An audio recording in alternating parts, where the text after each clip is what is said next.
Chris here, and welcome to my channel. For today's 5 on Friday, I'm going to share with you my top 5 books in a series of 2023. So this is a long overdue 5 on Friday. I kept meaning to film it, and something came in, got in my way, and disrupted my filming schedule, or I was just not in the right headspace. But for anybody that still cares, these are the top 5 books I read in 2023 that were part of a series. So this round is going to get an honorable mention because I wanted to mention the Bright Fall series. I'm going to hold up book 2. This is Astrid Parker Doesn't Fail. It's the only one I own.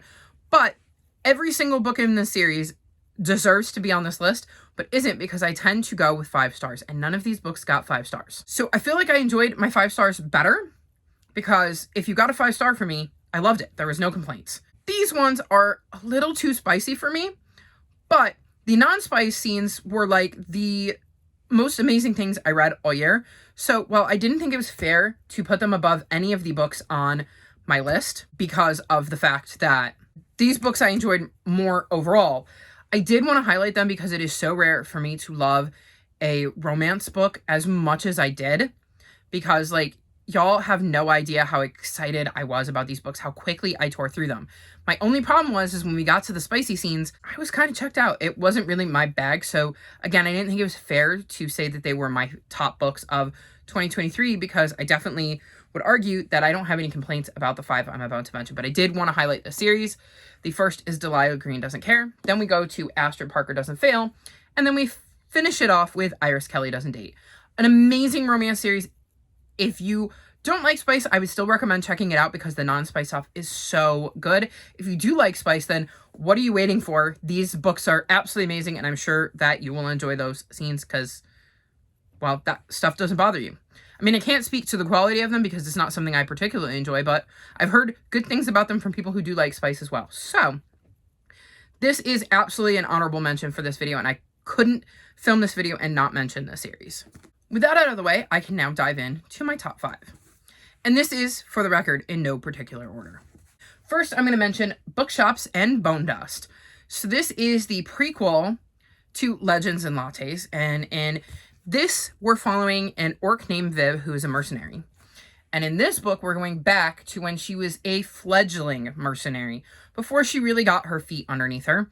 And she is injured, and she ends up staying in this town and getting to know some of the locals, and realizes that something mysterious is going on in this town and starts to investigate.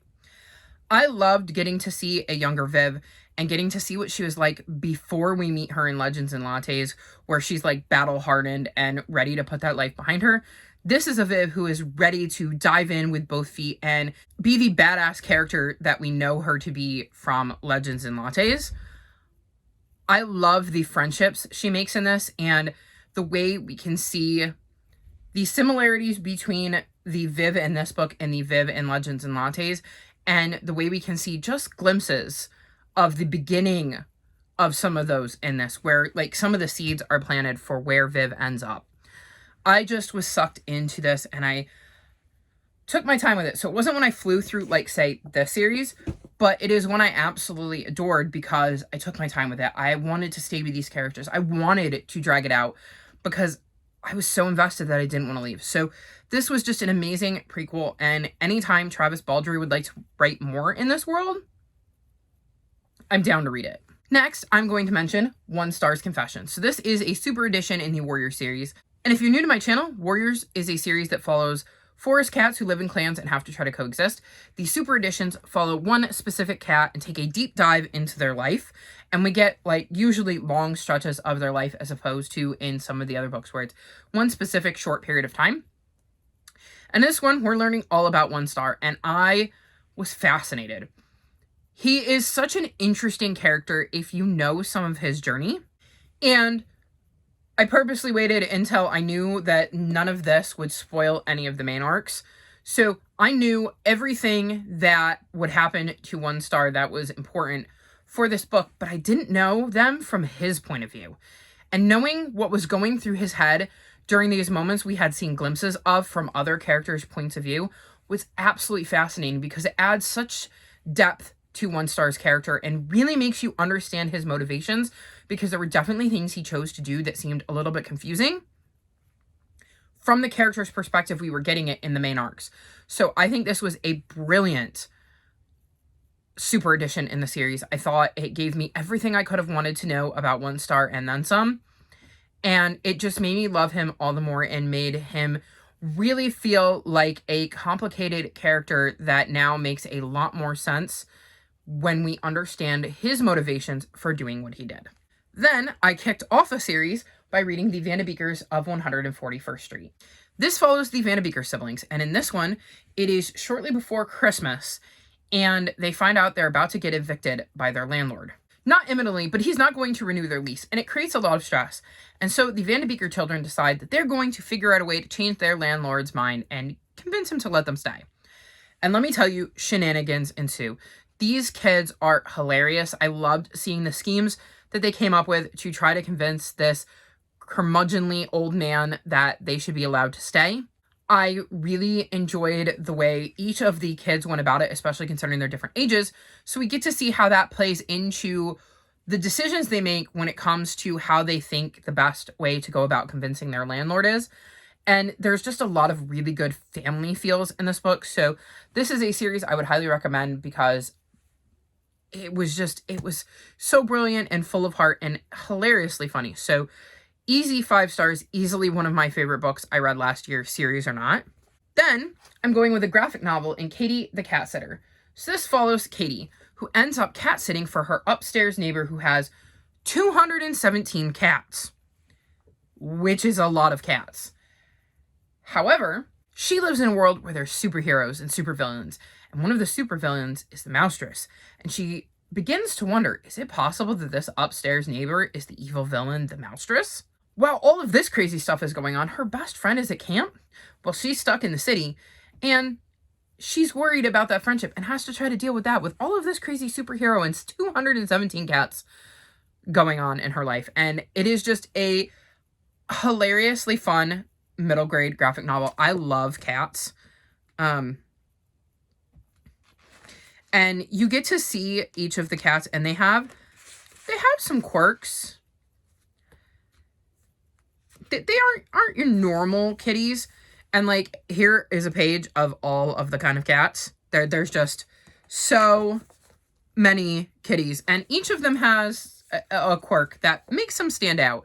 And I just loved Katie looking into these cats and getting to know them and worrying about her best friend while this super fantastical stuff was going on. And it's a really well drawn comic series as well. Like, I really like the art style in it, and I just really had a lot of fun with Katie and all of the cats that she got to meet throughout the story. So this is definitely a series that I've really loved, and this first book hit every note for what I love in a graphic novel and a middle grade and a fantastical story.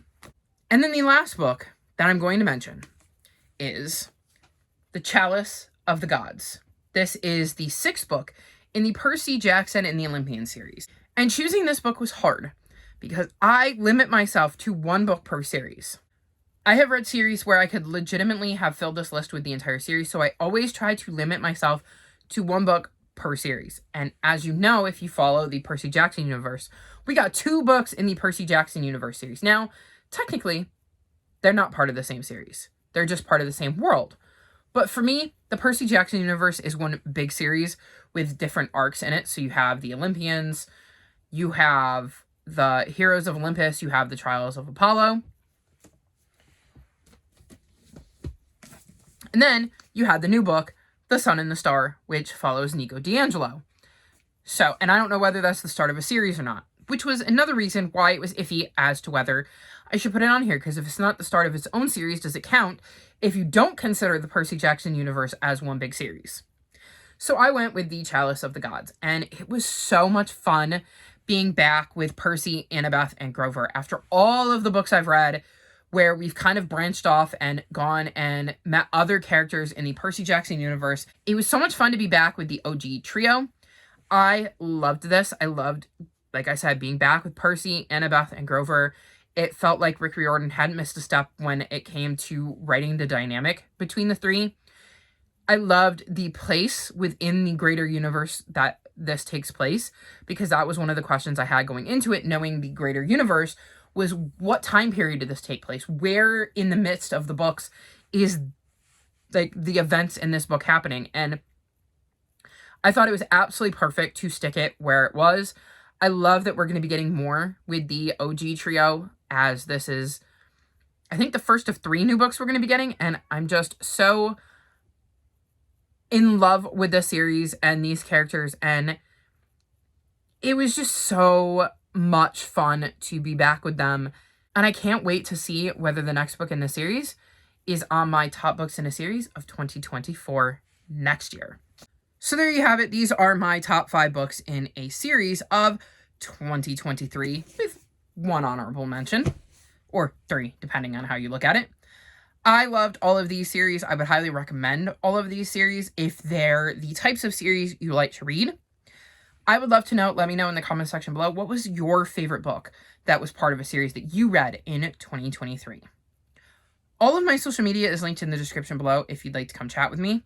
If you've made it this far in the video, leave me cat emojis, since 2 of my books heavily feature cats, and there is a cat in the Vanderbeakers as well. I don't think there's cats in these ones, but I could be wrong.